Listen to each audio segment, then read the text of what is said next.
3, 2, 1.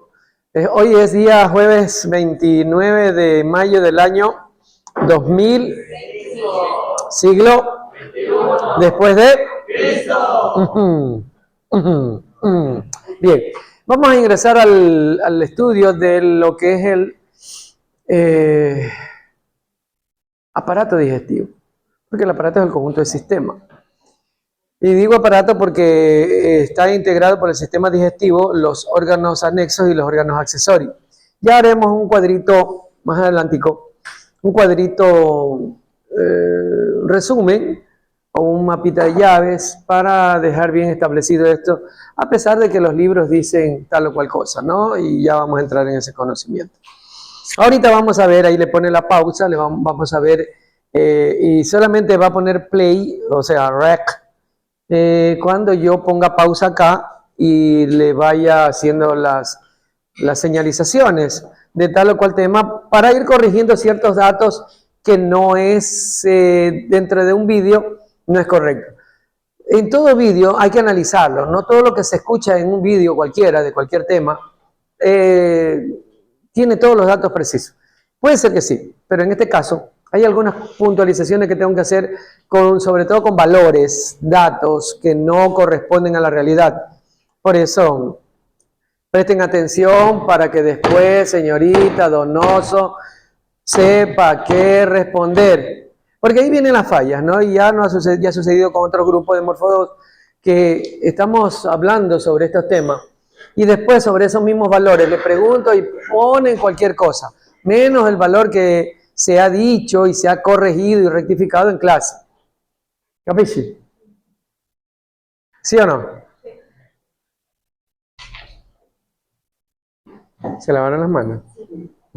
Ya. El proceso mental, porque uno cuando piensa en algo rico, uno ya empieza a hacer que el sistema digestivo comience a hacer segregaciones, produciendo saliva por lo menos. Jugo gástrico, saliva. Sí. Ya, todos los jugos, comenzando por la saliva, contienen enzimas. Entonces, se empiezan a segregar y ya es un proceso mental, que se va a potencializar más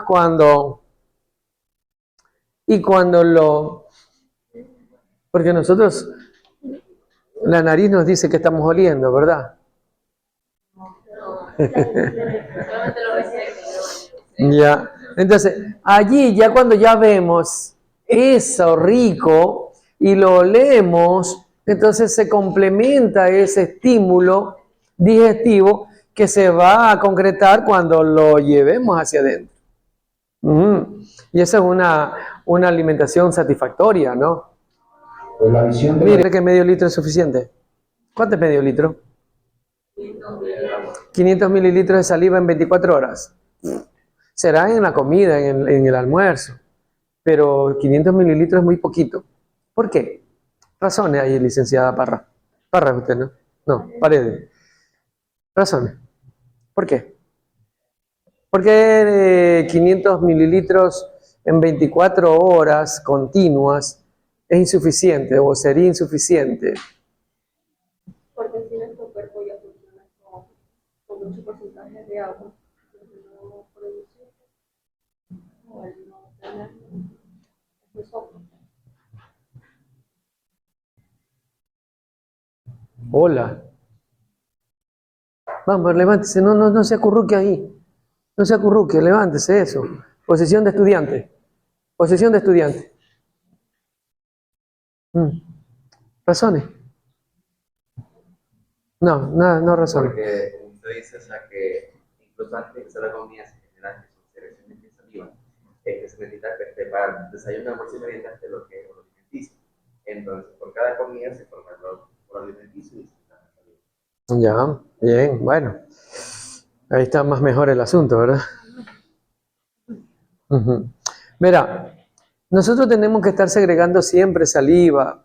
Una, porque las mucosas bucofaringeas no pueden estar secas. No deben estar secas. ¿Por qué? Porque la saliva es parte de eso que ustedes aprendieron en microbiología, que se llama flora. La flora tiene un pH. La flora tiene un entorno que debe mantenerse y quien lo mantiene es la saliva. Sabemos que en la flora existen agentes bacterianos, micóticos, que conviven, tienen una vida ahí armoniosa con la cavidad oral, siempre y cuando las condiciones les sigan favorables, se mantengan favorables. Y una de las cosas que lo mantiene favorable es la presencia de la saliva continua. Si se altera eso, ya saben por microbiología que esos mismos agentes que están normalmente en la flora bucal se alteran y se vuelven patógenos. O sea, empiezan a dar signos y síntomas de infecciones bucofaringeas. Y ahí comienza. ¿Cuál es el primero que salta ahí? El Candida albicans.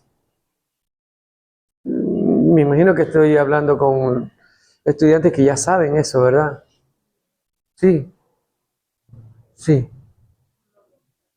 El Candida albicans está en todas partes del cuerpo humano. Está en el recto, en el intestino, en la faringe, en la boca, en la nariz, en el ano, está en la uretra. Entonces se altera y sale el Candida albicans. Y empieza a producir los nuggets, no nuggets. Eso es, ¿qué es el nuggets? Es como una pieza de pollo, pero que es como licuado de... Eso no es pollo, eso es químico. Les hacen creer que es pollo, ustedes creen que comen pollo, pero eso es una basura. ¿Ya? Y no estoy diciendo marca. Entonces, el término es nuggets o algodoncillo, esas formaciones blanquinosas en la boca que es difícil de erradicar. El hongo es uno de los agentes más difíciles de eliminar. Se presentan así, pero a la hora de eliminarlos, difícil. Pero sí se puede eliminar con un buen tratamiento. Entonces, decir que son 500 mililitros cuando requerimos esa cantidad, bastante cantidad de saliva para procesar todos los alimentos. Y eso solamente hablando de el desayuno, el almuerzo y la merienda. Ahora, cuando se come entre comidas, más para hablar necesita saliva. Y además habla, más saliva necesita. Entonces, podríamos, si pudiéramos hacer la recolecta de saliva en 24 horas en un individuo, en un paciente, en una persona, sería interesante saber cuánto podría en realidad recolectarse y no 500 mililitros, que repito, me parece insuficiente, razonando, ¿no? Porque no es que se me ocurre, sino que digo, todo el tiempo requiero, así como en el globo ocular hay lágrimas todo el tiempo, y dice, ay, que no está llorando, no hay lágrimas. No, todo el tiempo hay producción de lágrimas. Todo el tiempo, ¿por qué? Porque las mucosas del globo ocular tienen que mantenerse humedecidas. La córnea tiene que mantenerse humedecida, así como un parabrisas que tiene que estar limpio siempre. Si no, no ve, se daña la córnea. Ahora, por ejemplo, las personas que roncan pueden amanecer o despertarse con una resequedad bucal. ¿Por qué? Porque como está la boca abierta y están...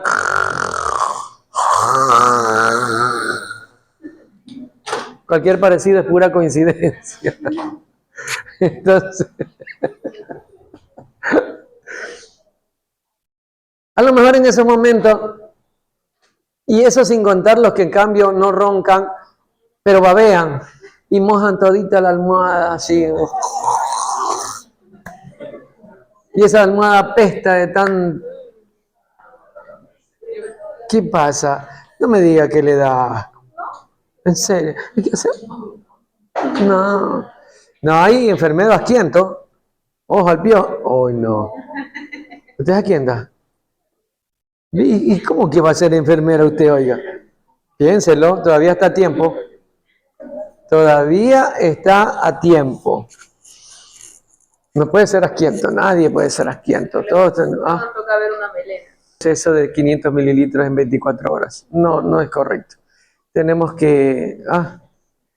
es muy poca saliva para 24 horas.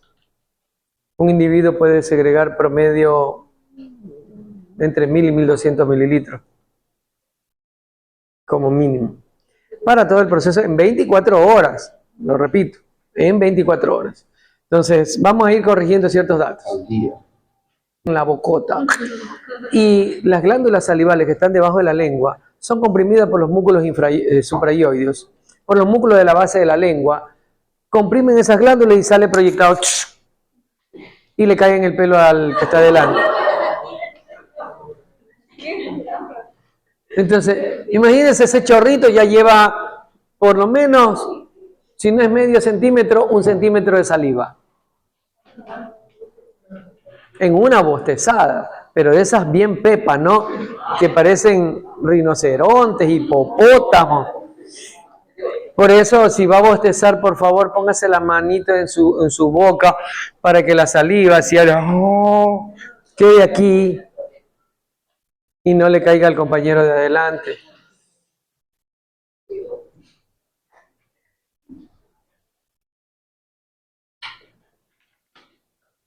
¿Qué le pasa? El cráneo no debería ser la expresión. ¿Por qué masaje? ¿Qué masaje le va a dar al cráneo? Si el cráneo es un hueso. Ahí lo que se tiene que hablar es decir que los músculos temporales, que son los masticadores, que usted sabe que es temporal, son los únicos que están aquí. Acá arriba no hay músculo y no tiene nada que masajear. Pero sí dice que es importante una salivación para el proceso digestivo. ¿Por qué? Porque usted tiene que, por cada bocado, se debería de tomar entre 3 y 4 minutos de masticación para lograr el bolo alimenticio correcto, pero nadie lo hace. Nadie, ninguno de nosotros lo hacemos, porque siempre andamos al apuro. Y aún así se hace, digamos que de manera autómata. Uno está comiendo despacio, pero hasta que piensa y empieza. Y ¡pam!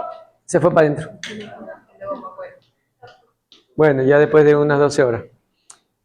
Ese es el problema que tenemos los seres humanos, por eso tenemos tantos trastornos. Mire, ahora estuve leyendo unos científicos que dicen que nosotros no deberíamos ingerir líquidos con la comida, con el sólido. No debemos de ingerir líquidos. ¿Por qué? Porque eso provoca, primero provoca dilución del ácido clorhídrico. Necesitamos potencia del ácido clorhídrico para que disuelva el sólido. Y no deberíamos tomar sopa, por lo menos 2 a 3 horas después del segundo. El segundo debe ser el primero. Y yo particularmente he llevado incorrectamente la ingesta. Yo consumo primero el segundo y después del segundo el primero. Pero lo hago seguido. Debo de dejar el segundo para 2 o 3 horas posterior a la ingesta del segundo, que es el que recibe o es recibido con toda la carga de jugo gástrico para que el ácido clorhídrico trabaje. Y que no debemos ingerir ningún tipo de jugos, ni gaseosas, ni agua. Porque es líquido y diluye el jugo gástrico, pues.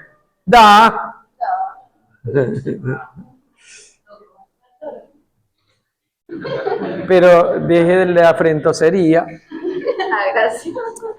Coja porciones pequeñas y haga el proceso y no se va a atorar. Y mire cómo viene la situación. Entonces, evitamos primero que el estómago trabaje más, produciendo gastritis, reflujo, provoque trastornos a nivel de duodeno y de yeyuno y de ilion y se empiecen a formar gases intestinales de forma exagerada. Y por ahí partiría el tema del... La hiperproducción de gases hace que el intestino está produciendo esa cantidad de gases porque está inflamado. Entonces, mire todo lo que se podría evitar. Podríamos hacer un plan individual, por supuesto, ¿no? De hacer ese sistema, a ver cómo nos va y cómo nos mejoraría para ver si obtenemos alguna mejoría con el tema de la producción de gases, por ejemplo. Para el tema de la gastritis, esa sensación de dispepsia que solemos tener después de una comida, de una ingesta. Y probablemente, a ver si tenemos reflujo, si disminuye el impacto del reflujo con ese proceso así. Comer el primero, o sea, el sólido, la proteína, el vegetal, lo que sea. Y de allí dejar 2-3 horas y tomar la sopita o la cremita.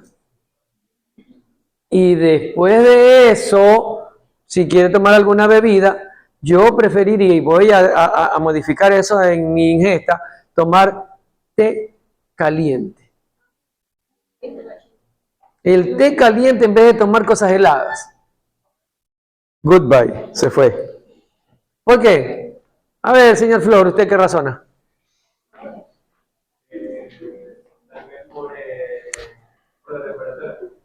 Por la temperatura. ¿Qué dice usted, señor Crespo? ¿Usted Crespo, no? A ver, señor Acosta.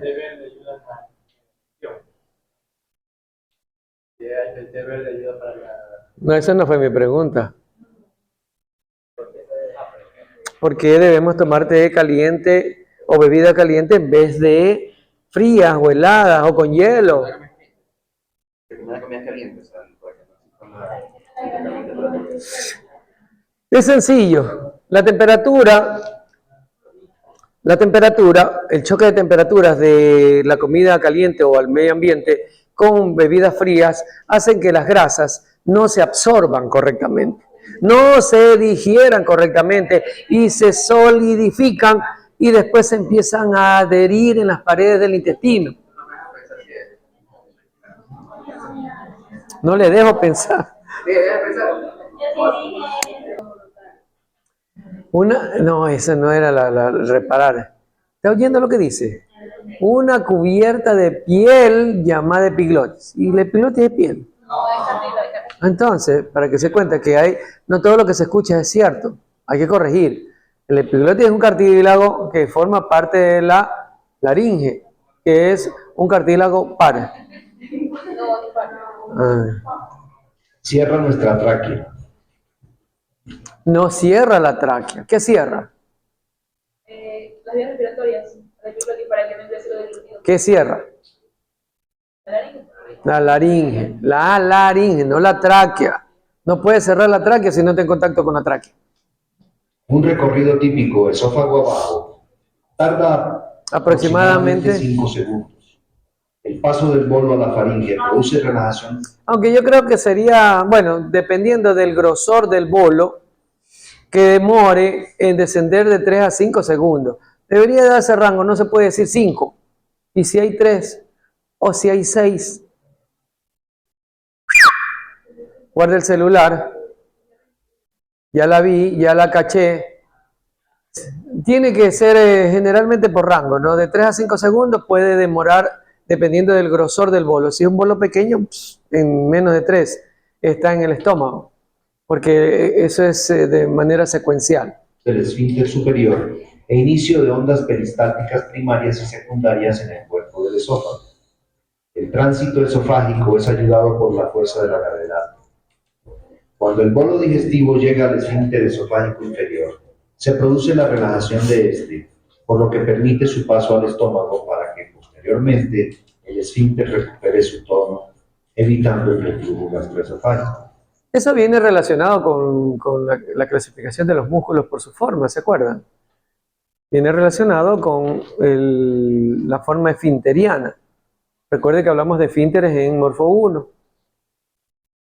¿Se acuerdan? No. Bueno.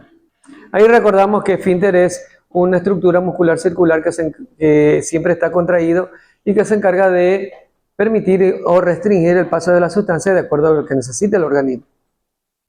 ¿No se acuerdan? Nada. Ya. Ahí habló de que el esfínter, después de que el bolo pasó al estómago, retoma su tonicidad y su forma o sea, contraído para evitar el reflujo. El reflujo hacia arriba, desde aquí, desde el estómago hacia arriba, porque aquí el esfínter se vuelve a contraer, porque siempre está contraído todo esfínter. Así es. ¿Sí ve cómo se relacionan las cosas de la 1 con la 2? ¿Sí ve? Que no era cuento lo que yo les decía. Ahí están. Mire. Claro. Uy. El bolo comienza ahora su viaje hacia el estómago. Normalmente esta bolsa elástica con forma de J, que no es mucho más grande que un puño, es el reservorio de alimentos. Pero tras una comida copiosa, puede aumentar hasta más de 20 veces. Eso también es exagerado. Eso es exagerado, porque un estómago que está así cuando está vacío y que se llena, aunque le meta 2 chuletazos y dos par de arroz con menestra, máximo puede hacer esto y uno se siente ya con llenura, porque tiene una capacidad, porque la pared abdominal también le va a impedir y los otros órganos que están alrededor, caso que el estómago está solito en el abdomen, para que se llene así como útero. Exageré también. Sí, que me contagie. Ya, pero sí hay que tener síntesis para las cosas, ¿no? Se puede decir que aumenta su volumen, su tamaño, póngase unas 2, 3 medidas, pero de ahí decir 20 veces. Su tamaño. Durante la siguiente ¿Usted ya estaba embarazada? No. ¿Y por qué hace como que tuviera de ácidos altamente ácido? de las paredes estomacales. Las proteínas se simplifican en aminoácidos, el almidón en glucosa y las grasas en ácidos grasos y glicerina. Mientras las contracciones musculares la masajean y revuelven como una pasta hasta que son transformadas en una masa semilíquida llamada quimo. No es semilíquida, es semisólida, pastosa. Ah, Sí, ahorita, cuando como las enzimas van a degradar las grasas, triglicéridos, triglicéridos, ácidos grasos y glicerol. No es glicerina, es glicerol. es alcohol. Ah, No, dice sí, es que séngalo ahí. Que el estómago debe segregar constantemente una capa protectora de mucus para que no se digiera a sí mismo. Verá, la capa de la mucosa gástrica produce mucus o moco. ¿Por qué? así como dice, para que el ácido que está en el estómago no vaya a dañar las paredes del mismo. Eso es Para que no haya autodigestión, para que el estómago se autoproteja de su propio ácido para poder hacer el proceso digestivo con los alimentos que ingresan. La presencia del bolo alimenticio estimula la producción de movimientos de contracción y Tengo que ir a la impresora. Acción que el cerebro coordina perfectamente, aun si el cuerpo se encuentra de cabeza. El alimento desemboca en una válvula llamada píloro, que lo comunica con el duodeno, lugar donde se vierten sustancias como la bilis y el jugo pancreático. La bilis está compuesta por 2 sustancias: bilirrubina, producto de la descomposición de la hemoglobina, y colesterol, sustancia encargada de la absorción de grasas y sales biliares. Es un líquido viscoso verde amarillento, segregado por el hígado que se acumula en la vesícula biliar. No es verde amarillento, es verdoso, es verde. ¿Por qué le dice verde amarillento? Usted ha vomitado. Cuando ha vomitado y ha sido, ¿qué sabor tiene?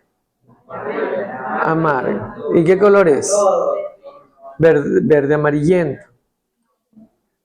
Pero no es porque la bilis es verde, porque lo que pasa es que la persona que vomita relaciona lo amargo, dice bilis, y como ve el vómito y lo ve verde amarillento, dice la bilis es verde amarillenta. Y no es cierto. Ese es el desconocimiento, ¿no?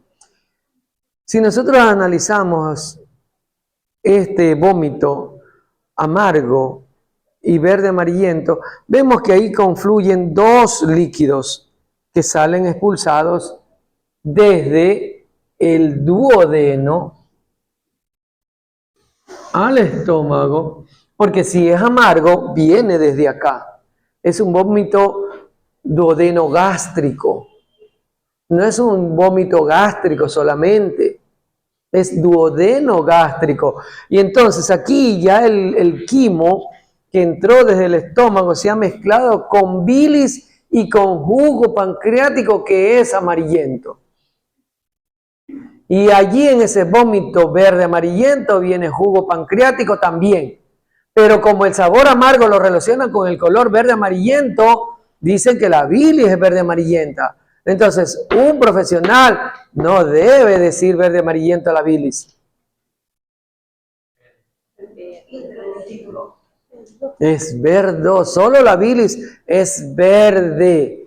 Y mezclado con el jugo pancreático se vuelve ese vómito verde amarillento. ¿Se entiende? Hay combinación de colores, de sustancias.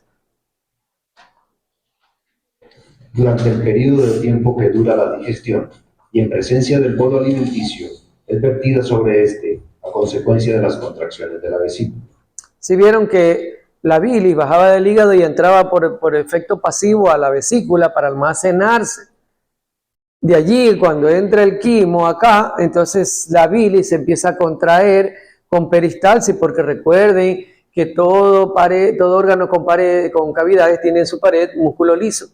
Y ese músculo comienza a contraerse de manera autónoma por medio del sistema nervioso autónomo. Nosotros no sabemos que la vesícula está contrayéndose para liberar bilis y que vaya a cumplir el efecto digestivo acá para disolver las grasas principalmente por medio del colesterol que tiene. Porque el colesterol, siendo grasa, va a disolver grasas. Las grasas que ya en la última instancia van a ser disueltas totalmente para que el intestino restante, desde ahí de ese ángulo para adelante, se vayan absorbiendo por medio de las vellosidades intestinales. En este mismo sitio actúa el páncreas. Mire si hasta las bolitas están amarillas, ¿sí ve?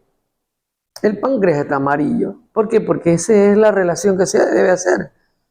Verde amarillento es la mezcla de bilis, porque los dos conductos, el biliar